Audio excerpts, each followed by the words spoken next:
శ్రీ మహాగణాధిపతయే నమః. శ్రీ గురుభ్యో నమః. శ్రీ అరుణాచలేశ్వరాయ నమః. అరుణాచల మహిమ 4వ అధ్యాయము. అరుణాచలుని ప్రియ భక్తులు మరియు సాధువులు. భగవాన్ శ్రీ రమణ మహర్షి. ఈయన 1879వ సంవత్సరము డిసెంబరు 30 తేదీన తమిళనాడులోని తిరుచులి అనే గ్రామములో అళగమ్మ సుందరమయ్యర్ అను పుణ్య దంపతులకు జన్మించాడు. ఈయనకు తల్లిదండ్రులు పెట్టిన పేరు వెంకట్రామన్. ఈయన సద్వస్తువు తెలుసుకొని అరుణాచలానికి వచ్చే వరకు అతి సాధారణంగా పెరిగాడు. ఆటలాడాడు, చదువుకొన్నాడు. ఈ విధంగా బాల్యావస్థకు తగిన పనులన్నీ యథాతథంగా చేశాడు. కాని ఆయనొక మహాపురుషుడు అగునని ఎవరికీ తెలియదు. ఉన్నట్లుండి బాలుడైన వెంకట్రామన్ తన ఇల్లు వదిలి అరుణాచల క్షేత్రానికి వచ్చాడు. మానవాళి విధిని మార్చడానికే ఆయన అక్కడకు వచ్చాడు. ఆ బాలుడు అరుణాచలానికి ఏ విధంగా వచ్చాడో కొంత తెలుసుకుందాము. 1899వ సంవత్సరము నవంబరు నెలలో ఒక రోజున వెంకట్రామన్ ఇంటికి దూరపు బంధువు రావటం తటస్థించింది. ఆయన అరుణాచలము నుండి వస్తున్నాడు. వెంకట్రామన్ ఆయనతో కలిశాడు. అప్పుడు ఆయన వయస్సు 15 సంవత్సరాలు. మీరు ఎక్కడి నుండి వస్తున్నారు అని వెంకట్రామన్ బంధువును అడిగాడు. అరుణాచలము నుండి వస్తున్నాను అన్నాడా బంధువు. అరుణాచలమా, అదెక్కడున్నది అన్నాడు వెంకట్రామన్. అదే తిరువన్నామలై, నీ వెరుగవా అన్నాడు బంధువు. ఈ విధంగా వెంకట్రామన్ బంధువు వలన అరుణాచలము అని విన్నాడు. వెంటనే అరుణాచలుని సమ్మోహనాశ్రము వెంకట్రామన్పై పడింది. శాశ్వత స్వర్గము వైపు మరలించింది. అదే పరమేశ్వరుడు వెలిసిన పుణ్యధామము అరుణాచలము. ఆధ్యాత్మికంగా పరమశాంతిని ప్రసాదించే దైవాంశ సంభూతమైన స్థలము ఈ భూలోకములో ఒకటున్నది. అదే అరుణాచలము అనే అనుభూతి బాలుడైన వెంకట్రామన్కు కలిగింది. అరుణాచలుడు వెంకట్రామన్కు తెలియకుండగానే గురువైపోయాడు. వెంకట్రామన్ను అరుణాచలము వైపు నడిపించాడు. తిరువన్నామలై ఏర్పాట్లన్నీ అరుణాచలుడే సమకూర్చాడు. వెంకట్రామన్ కోసము రైలు వేచియుండునట్లు చేశాడు. మౌల్వీ రూపములో వచ్చి తిరువన్నామలైకి పోవుటకు కావలసిన సలహాలు ఇచ్చాడు. అరయని నల్లూరులోని దేవాలయములో తన జ్యోతిస్తంభాన్ని చూపించాడు. చివరకు తిరువన్నామలైకి చేర్చాడు. అప్పుడు దేవాలయ తలుపులు తాళము వేసి ఉంచబడ్డాయి. వెంకట్రామన్ రాకతో ద్వారాలు అవంతటవే ఒక్కొక్కటి తెరుచుకొని ఆయనను లోనికి ఆహ్వానించాయి. ఆయన గర్భగుడిలోకి వెళ్ళాడు. అప్పా, నీ ఆజ్ఞ అయ్యింది, వచ్చాను అని విన్నవించుకున్నాడు. అంతే, అయిపోయింది. పరిపూర్ణుని చెంత చేరాడు. పరిపూర్ణత్వం లభించింది. రమణుని సర్వ కార్యములు అరుణాచలుని ఆధీనమయ్యాయి. తనకు తాను ఉండిపోయాడు. ఇది అరుణాచలుని కటాక్షము. అరుణాచలము అనే పేరు విన్నప్పటి నుండి వెంకట్రామన్లో ఎంతో మార్పు వచ్చింది కదా. అయితే వెంకట్రామన్ను అరుణాచలుడు ఎంత ప్రభావం చేశాడో ఎవరికీ తెలియదు. అరుణాచలుడు ఆయనలో జ్ఞప్తికి రావడం రహస్యముతో కూడుకున్నది. ఆయన ఒక్కడే అరుణాచలుని సంబంధాన్ని గుర్తించాడు, గ్రహించాడు. ఇది ఇతరులకు తెలియకుండా తనలోనే ఉంచుకున్నాడు. ఆయన అరుణాచల పదిగము 5వ పద్యంలో, ఓ నాయక, దొంగతనముగా నన్ను తెచ్చి నీ యొద్ద పదముల నిలిపితివి ఇన్నినాళ్ళు అని పేర్కొన్నాడు. అంతేగాక అక్షర మనమాలలో, ఎవరు నా నోటిలో మన్నును గొట్టి నా బ్రతుకు హరించినది అరుణాచల, ఎవరు గనక నాదు మదిని మైకపరిచి కొల్లగొనినదెవరు అరుణాచల, పేరు తలచగనే పట్టి లాగితి అరుణాచల అని అన్నాడు. దీనిని బట్టి ఆయనకు అరుణాచలునితో ఎంత ప్రగాఢ సంబంధం ఉండేది తెలియవస్తుంది. ఇది మహత్తర ఆధ్యాత్మిక పరిణామము. అరుణాచలుని అంశము భగవాన్ రమణ మహర్షి రూపము ధరించి సద్గురువుగా లోక కళ్యాణం కోసము మరియు ఆత్మ విచారణ మార్గమును ప్రజలకు అందించుటకు ఈ భువిలో అవతరించాడు. వేదాలు, ఉపనిషత్తులు, పురాణాలు, ఇతిహాసాలు మున్నగు పవిత్ర గ్రంథాలు, బ్రహ్మాది దేవతలు, ఆదిశంకరుడు, గౌతమ మహాముని మున్నగు జ్ఞానులు మరియు కవులు వీరందరూ అరుణాచలుణ్ణి అనేక విధాలుగా కొనియాడారు, పాడారు. అయితే భగవాన్ రమణులు ఒక్కరే అరుణాచలుని సత్య వైభవాన్ని తెలుసుకొని తన్మయుడైనాడు. ఆయన ఒక్కరే అరుణాచలుని అచల మార్గమగు మనోనాశనా మార్గాన్ని, అంటే నేనెవడను అనే విచారణా మార్గాన్ని అందరకు పంచిపెట్టిన మహర్షి. అరుణాచలుని వలె మహర్షి కూడా భక్తులకు అభయహస్తమిచ్చాడు. అరుణాచలుని వలె మమ్ములను మీరు రక్షిస్తారా అని భక్తుడడగా తప్పనిసరిగా 3 మారులని తన అభయాన్ని తెలియజేశాడు. అరుణాచల అంటేనే అరుణాచలుడు తన భక్తులను తరింపచేస్తే, ఇక ఈ భగవాన్ రమణుడు తన చెంత ఉన్నంత మాత్రాన ఎట్టి సాధనా సంపత్తి లేని పశుపక్షాదులను కూడా తరింపచేశాడు. తల్లికి మోక్షాన్ని ప్రసాదించాడు. ఇదంతా అందరకు తెలిసిన సంగతి. తెలియకుండా ఎంతమంది భగవాన్చే తరించబడ్డారో చెప్ప సాధ్యము కాదు.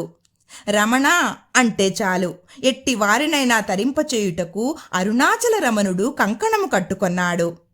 అరుణాచలుని వలె కరుణా సముద్రుడు భగవాన్ రమణులు. అరుణాచలునకు మాత్రమే తన జ్యోతి రూపాన్ని, భౌతిక రూపాన్ని మరియు నిరాకారతత్వాన్ని తెలియచేసే మహిమ కలదు. ఇతరులకిది సాధ్యము కాదు. అయితే భగవాన్ రమణులు కూడా అరుణాచలుని వలె మహిమలను చూపించేవారు. ఒకమారు ఒక భక్తుడు, మీ రూపాన్ని మాకు చూపండి అని భగవాన్ను ప్రార్థించాడు. సరే చూడండి అని భగవాన్ మౌన ముద్రధారి అయి కూర్చున్నాడు. ఆ భక్తుడు భగవాన్ వైపు చూస్తున్నాడు. కొంతసేపటికి భగవాన్ భౌతిక రూపము కనబడకుండా పోయింది. తేజస్సు మాత్రం గోచరించింది. తర్వాత భగవాన్, చూశావా నా రూపమెట్టిదో, నాకు రూపము లేదు అని అన్నాడు. భగవాన్ అరుణాచలాంశ సంభవులు కాబట్టి అరుణాచలుని వలె మహిమలు చూప సాధ్యమైంది. చాలామంది సాధువులు, కవులు తమ రచనల్లో అరుణాచలున్నే కాకుండా ఇతర దేవతలను, ఇతర క్షేత్రాలలోని శివులను పేర్కొన్నారు, స్తుతించారు. అయితే భగవాన్ రమణులు మాత్రం అరుణాచల శివ అనే పిలిచారు, తలచారు, ప్రస్తుతించారు. ఒకమారు చిదంబరం దీక్షితారు భగవానులను చిదంబరానికి ఆహ్వానించాడు. భగవాన్ ఆయనతో, సర్వేశ్వరుని నుండి శక్తి పుట్టింది. ఆ శక్తి నుండి పంచభూతాలు పుట్టాయి. అందుచే పంచభూతాలకు శక్తి అధిపతి. ఇక పంచభూతాలు శక్తిలో కలిసిపోయిన స్థలము చిదంబరము. ఇదంత ముఖ్యము కాదు. పంచభూతాత్మకమైన శక్తి కలిసిపోయిన స్థలమే అతి ప్రధానమైనది.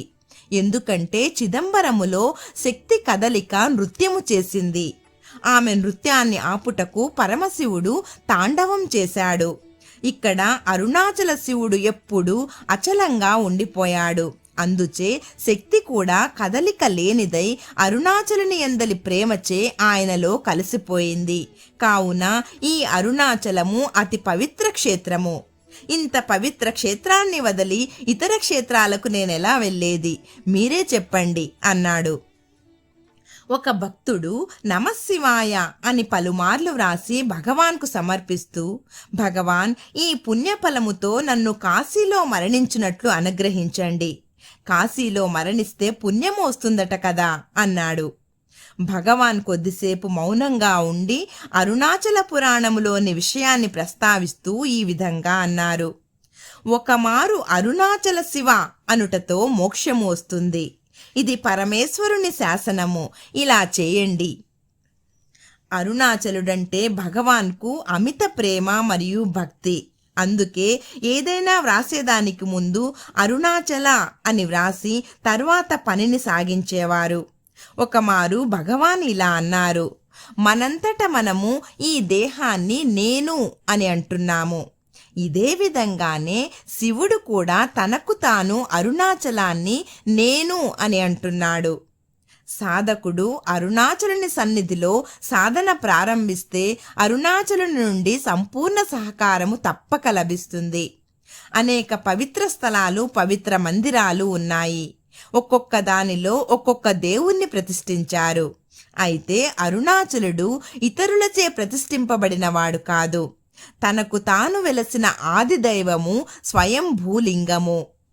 అరుణాచలుని చుట్టూ ప్రదక్షిణ చేయడము సర్వవ్యాపకుడైన భగవంతుని చుట్టూ తిరగడమే అవుతుంది. కావున ప్రదక్షిణ అనేది నేరుగా భగవంతునికి అర్పించుకునే భక్తియుతమైన పూజ. గిరి చుట్టూ తిరగడం ఎంతో శ్రేష్టము. ఈ విధంగా భగవాన్ అరుణాచలుని మహిమను గూర్చి అవకాశము లభించినప్పుడంతా చెప్పేవారు. గిరి ప్రదక్షిణ ప్రాధాన్యత తెలియజేయడానికి భగవాన్ భక్తులతో కలిసి గిరి చుట్టూ తిరిగేవారు. గిరి ప్రదక్షిణ సమయంలో చాలా నెమ్మదిగా నడిచి వెళ్ళేవారు. గిరి ప్రదక్షిణ దీక్షను ఆచరించండి అని అందరకు చెప్పేవారు.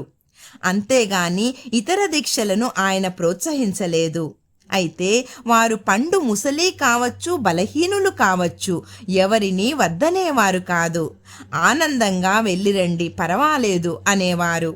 ఈ గిరి ప్రదక్షిణ అనే వ్రతము భగవాన్ రమణుల వలననే బహుళ ప్రచారానికి వచ్చిందని చెప్పక తప్పదు. ఒకమారు ఒక భక్తుడు భగవాన్ను ఈ విధంగా ప్రశ్నించాడు. భగవాన్, భక్తి విశ్వాసాలు ఏమాత్రమూ లేకుండా గిరి ప్రదక్షిణ చేస్తారనుకోండి, అట్టి వారిని కూడా అరుణాచలుడు కరుణిస్తాడా? అందుకు భగవాన్, ఆహా, తప్పక కరుణిస్తాడు. ఎందుకంటే అరుణాచలుడు అగ్నిస్వరూపుడు. ఉదాహరణకు చెబుతాను, వినండి. ఇక్కడ అగ్ని మండుతూ ఉంది. అందరూ దాని చుట్టూ చేరారు. అక్కడ చేరిన వారందరకు అగ్ని తన ఉష్ణాన్ని అవసరమున్న వారికి మరియు లేని వారికి సమానంగా అందిస్తుంది. అదేవిధంగానే అరుణాచలుడు కూడా. అంతెందుకు, అగ్నిని తాకితే చాలు, భేదము లేకుండా దహిస్తుంది. అట్లానే అరుణాచలునకు చేసే ప్రదక్షిణ ఫలితము కూడా ఉంటుంది. భక్తి విశ్వాసాలు ఉన్నవా లేవా అనేవి కాదు ప్రధానము, గిరి చుట్టడమే ముఖ్యము. అది చేస్తే చాలు, అంతా ఆయనే చూసుకుంటాడు. భక్తి విశ్వాసాలు లేకయే తిరిగాడనుకుందాము. అట్టి వారికి ప్రదక్షిణ అనే పుణ్యఫలము వలన భక్తి విశ్వాసాలను కలిగిస్తాడు. తన చుట్టూ మరలా మరలా తిరుగునట్లు చేస్తాడు. ఇదే అరుణాచలుని వింతైన మహిమ అన్నారు భగవాన్. భగవాన్ రమణులు అరుణాచలునిపై కమ్మని కవితలను వ్రాశారు. అందులో ఆయన అరుణాచలుడు భక్తుల హృదయాన్ని అమృతముచే నింపే మహాత్ముడని, కరుణా ఘన నగమని స్తుతించాడు, పిలిచాడు. అంతేకాక అరుణాచలుడు తన ప్రియుడని, ఇష్టుడని, యోధుడని, తల్లి అని, తండ్రి అని, గురుడని, ప్రాపంచిక విషయాల నుండి రక్షించే రక్షకుడని, ప్రేమమయ ప్రభువని, అహంతని, భవరోగానికి తగిన మందని, ఇలా పెక్కు విశేషణాలతో అరుణాచలుని స్తుతించాడు. భగవాన్ రమణ మహర్షులు అరుణాచల మందిరి గుహలలో నివసించాడు. కొండంతా పాదరక్షలు లేకుండగానే తిరిగాడు. పక్షులతో, జంతువులతో, వృక్షాలతో, కొండలో తిరిగే పేదవారితో చాలా సన్నిహితంగా మెలిగాడు. అరుణాచలుడు తన సర్వస్వం అని భావించాడు. అందుకే ఆయన కొండను వదిలి వెళ్ళలేదు. ఆయన తల్లి మరియు బంధువులు ఎంత ఏడ్చి పిలిచినా తాను మాత్రం అరుణాచలము వదిలి వెళ్ళలేదు. అరుణాచలుడు కూడా భగవాన్కు అపారమైన ఆధ్యాత్మిక జ్ఞానాన్ని ప్రసాదించాడు, ఆశ్రయమిచ్చాడు, తన ఒడిలో ఇముడ్చుకున్నాడు. అందుకే వారిరువురిని ఎవరూ వేరు చేయలేకపోయారు. చివరకు కొండ పాదమందు శ్రీ రమణాశ్రమము ఏర్పాటు కాగా భక్తుల సౌకర్యార్థము అక్కడ ఉండిపోయాడు. అందరకు దర్శనమిస్తూ తరింపజేశాడు. ఇట్టి మహానుభావుడు 1950 ఏప్రిల్ 14వ తేదీన దేహయాత్రను చాలించి జ్యోతి రూపంగా ఆగ్నేయ దిశకు వెళ్ళి ఆకాశమున కొంతసేపు ఉండి తిరిగి తన తండ్రి అయిన అరుణాచలునితో లీనమయ్యాడు. శివ రమణుల స్వరూపమే ఈ అరుణాచలము. అన్నామలై స్వామి. ఈయన మద్రాసు రాష్ట్రములోని తొండన్కురిచ్చి అనే గ్రామములో 1906 నవంబర్ 14వ తేదీన జన్మించారు. ఈయనకు తల్లిదండ్రులు పెట్టిన పేరు సెల్ల పెరుమాళ్. చిన్నప్పటి నుండి భగవంతుని ధ్యాసతో కాలం గడిపారు. తన 21వ ఏట తిరువన్నామలైలోని భగవాన్ శ్రీ రమణ మహర్షుల సన్నిధి చేరి 10 సంవత్సరాలు ఆయనకు సేవలు చేసి అనుగ్రహమునకు పాత్రుడయ్యాడు. శ్రీ రమణాశ్రమమునకు పక్కన గల పలాకొత్తలో దాదాపు 10 సంవత్సరములు ఏకాంతంగా ఆత్మధ్యానము చేసి స్థితప్రజ్ఞుడయ్యాడు. భగవాన్ రమణులే ఈయనను అన్నామలై స్వామి అని పిలిచారు. నాటి నుండి ఈయన అన్నామలై స్వామి అనే పేరుతో పిలువబడ్డాడు. ఈయనకు అరుణాచలుడంటే అమిత భక్తి. పలాకొత్తాలో జీవించిన 60 సంవత్సరాలు కూడా అరుణాచలుని దక్షిణ భాగమంతా కలయ తిరిగారు. ఎన్నో వింతలను విశేషాలను చూశారు. అందుకొక దృష్టాంతము.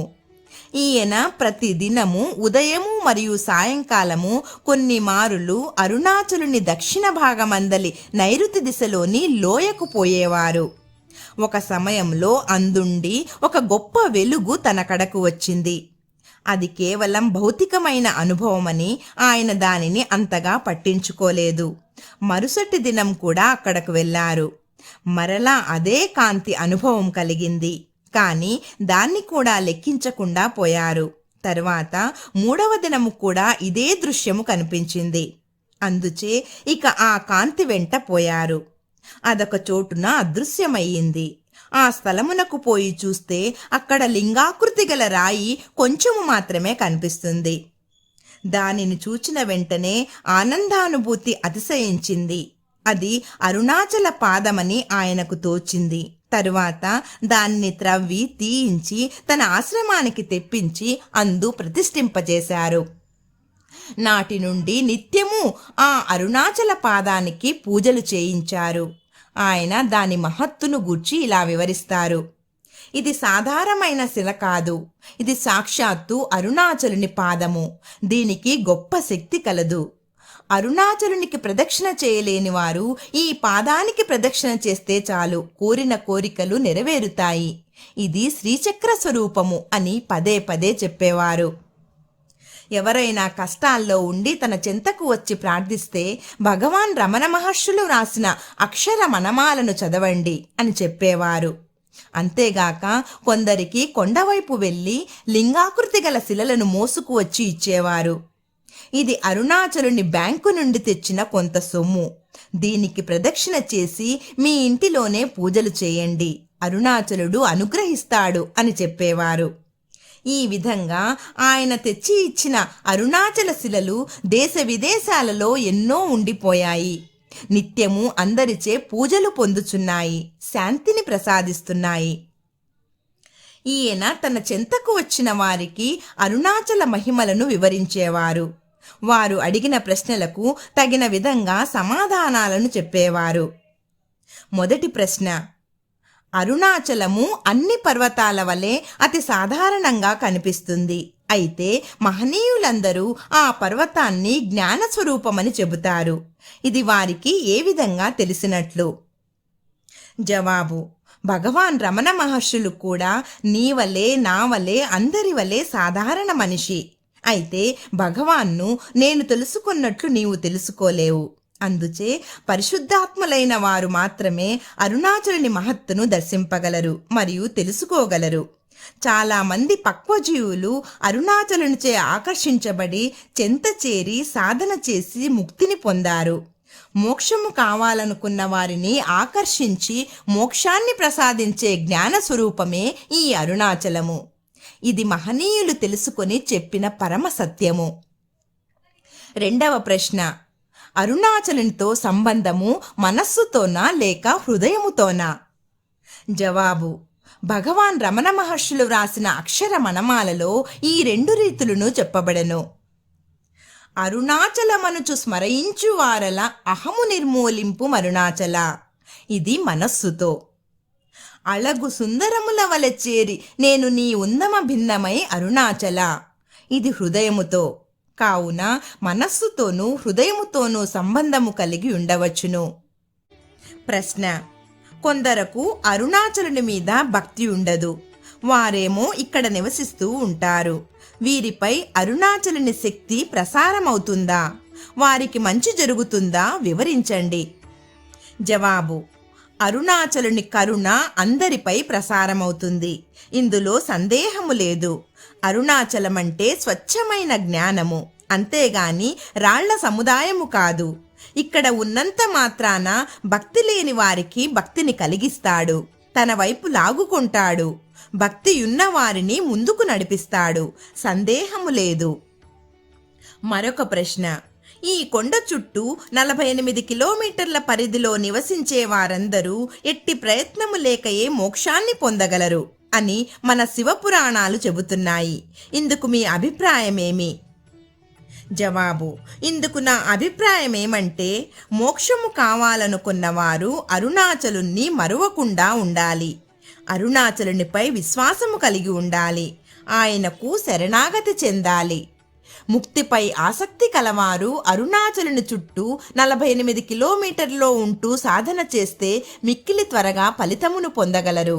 ఇది సత్యము. ప్రశ్న: గిరి ప్రదక్షిణ ఫలమేమి? అది ఆత్మధ్యానము వంటి ఫలితాన్ని ఇస్తుందా?